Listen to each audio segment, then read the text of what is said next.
Dice más en lo de Fernanda Vallejos, uno lo que ve es que la reflexión no es ni más ni menos que una oda a la ignorancia en temas de teoría económica.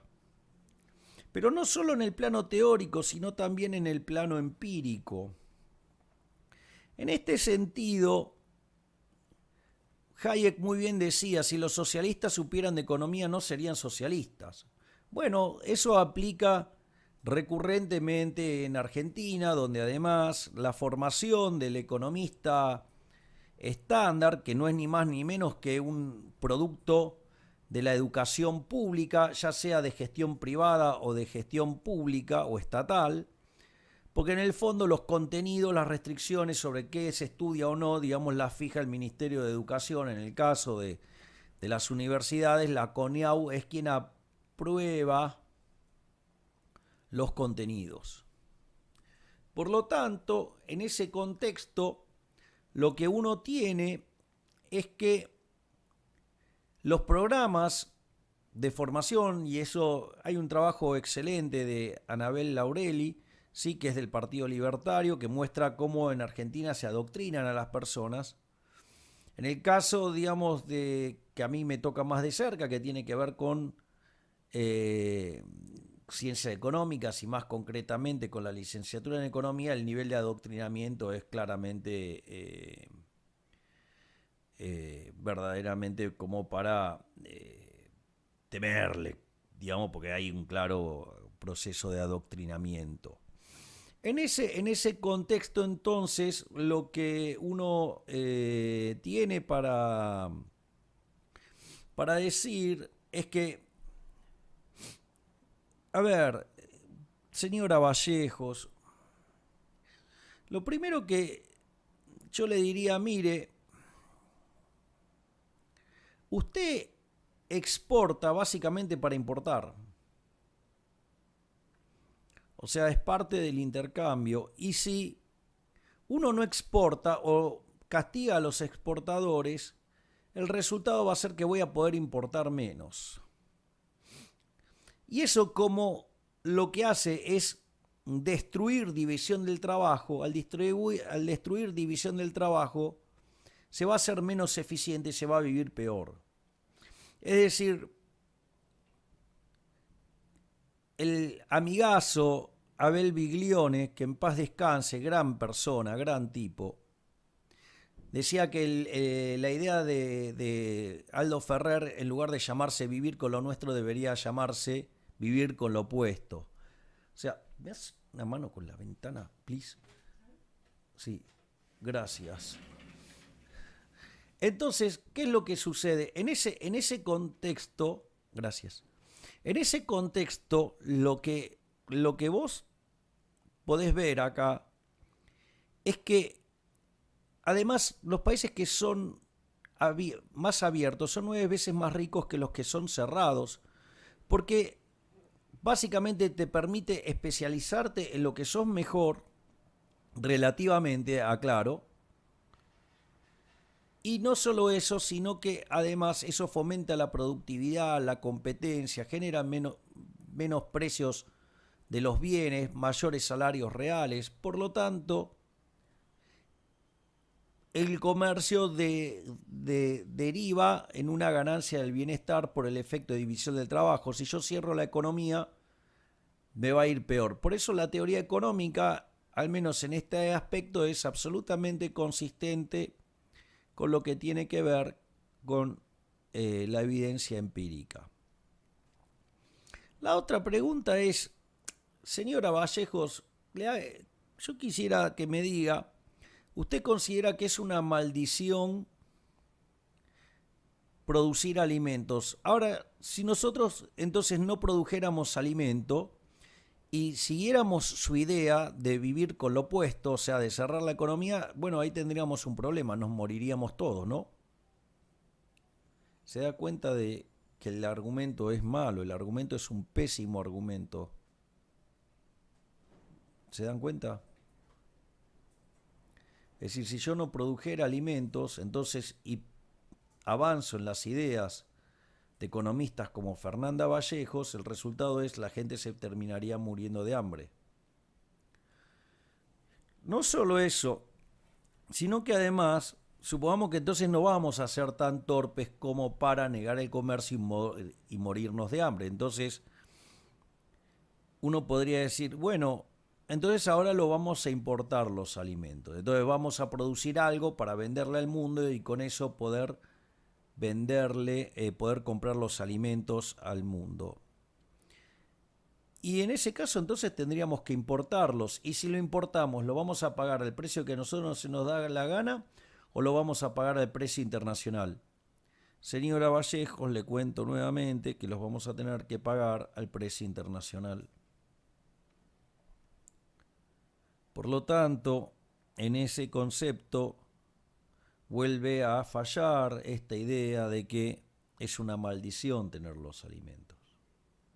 ¿Por qué? Porque si los tendríamos que comprar afuera, tendríamos que pagarlo al precio internacional. Y además, como si eso fuera poco, como tendríamos que pagar los fletes, ¿sí? Y además todos los problemas que tenemos de logística interna, además se encarecería mucho. Al margen de que, le paso un dato, señora Vallejos, los alimentos en Argentina podrían costar la mitad de lo que cuestan.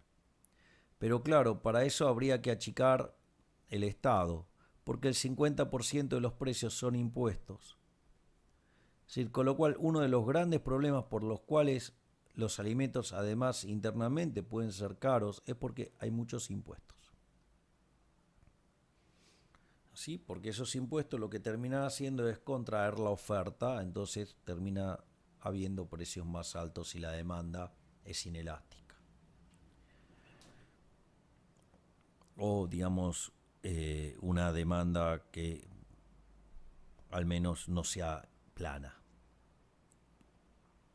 sino solo ocurre una contracción. Ahora, por lo tanto, de vuelta, si los importáramos, entonces terminaríamos pagando más caro y nos iría mucho peor. Punto 1. O punto 2 ya, o punto 3, porque ya acabo de dar unos cuantos puntos desde el punto de vista de la evidencia empírica y la teoría económica del comercio. Así que, digamos, señora Vallejos ya está varios goles abajo. Está peor que Boca anoche. Lo otro que le diría es, mire, yo no escupiría al cielo contra los recursos naturales, porque le cuento, si no lo sabía, que países como Estados Unidos, Canadá, Australia, Nueva Zelanda, tienen una dotación de factores iniciales muy parecida a la nuestra. Y sin embargo ellos lograron desarrollarse. Es decir, los países que no pudieron desarrollarse con esa dotación de recursos son justamente aquellos que tienen instituciones como las que promueve usted, señora Vallejos. O sea, instituciones expropiatorias. Es decir, el problema no es la dotación de recursos, el problema son las instituciones. Las instituciones de un sistema socialista basadas en valores morales como la envidia, el odio, el resentimiento, el trato desigual frente a la ley, el robo y el asesinato, generan instituciones inmundas, leyes inmundas y terminan destrozando los países. Es decir, que el problema no son los recursos naturales, el problema son los economistas y los políticos que piensan como usted piensa, que son una máquina de empobrecer personas. Ahora, esto, digamos, la señora Vallejos no lo hizo de modo inocente. Esto tiene que ver con otra discusión que vamos a hacer más adelante cuando miremos el problema de el comunicado del Banco Central, que tiene que ver con el tema de los precios internacionales y la inflación. En general, digamos, cuando suben los precios internacionales, ya sea o porque subió el precio propiamente dicho, o porque hubo una devaluación, estas personas suelen afirmar que hay inflación. Y eso es falso, es falso, es falso, es falso. Y les voy a explicar por qué. Si tienen una suba de un precio internacional o tienen la suba del tipo de cambio que hace que el bien transable se vuelva más caro, si ustedes tuvieran una demanda infinitamente rígida, por decirlo de alguna manera, o sea, absolutamente inelástica, quiere decir que toda esa suba de precio ustedes lo van a pagar igual.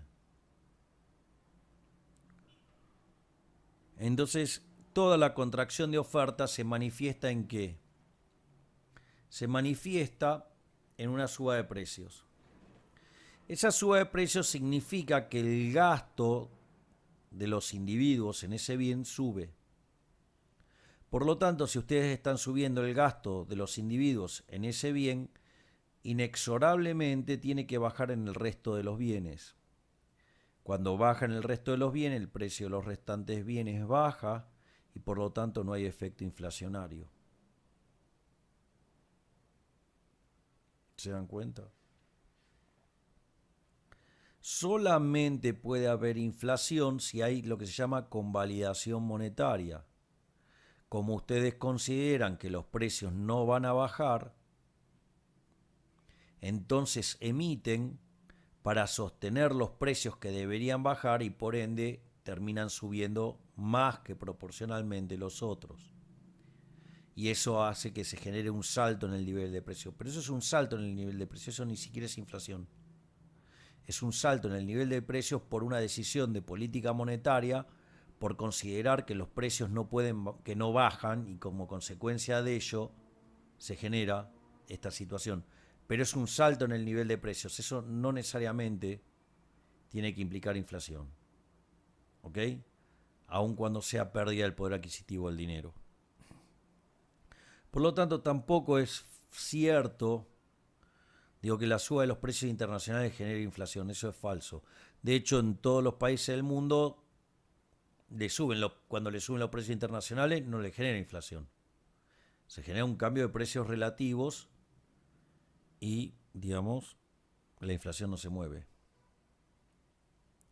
De hecho, muchachos, durante la convertibilidad, donde el dinero era pasivo y se ajustaba a la demanda, la oferta de dinero se ajustaba a la demanda de dinero,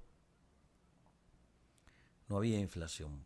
Justamente por eso, porque el dinero era endógeno y estaba determinado por la cantidad de dinero demandada por los agentes. Es decir, que eso es muy importante también.